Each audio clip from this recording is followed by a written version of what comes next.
It's not often you see challenging cerebral science fiction in the West End theatre, but The Nether is exactly that. Jennifer Haley's play poses difficult questions about reality, identity, censorship and personal freedom. Set in the North America of 2050, The Nether opens in an interrogation room, bristling with surveillance technology. Morris, a young law enforcement officer played with steely intensity by Amanda Hale, is questioning Sims, also known as Papa, a bear of a man in his 50s.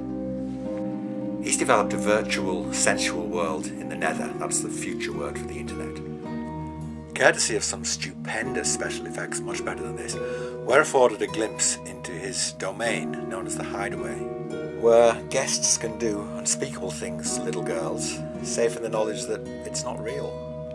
Morris wants to shut it down, but for every argument she puts forth, the pervert, who is played by Stanley Townsend, is both menacing and avuncular.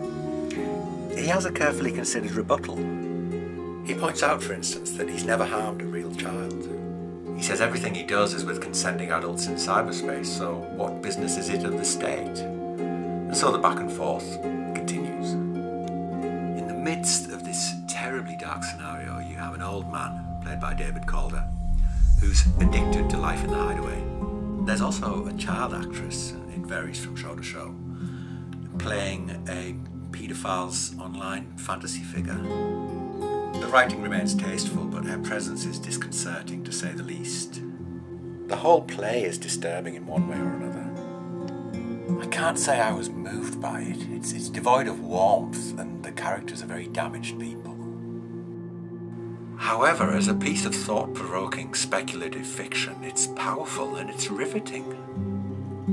In my view, it's up there with the best work of Rod Serling, creator of The Twilight Zone, and Nigel Neal, the British writer who gave us the Quatermass serials in the 1950s and a string of mind-bending TV sci-fi plays in the 60s and 70s. The Nether, directed by Jeremy Herrin, runs for an hour and 20 minutes without an interval. It's playing at the Duke of York's Theatre in London until the 25th of April 2015. Have you seen The Nether? What did you think? For videos more competently made as I gain a bit of practice, please subscribe.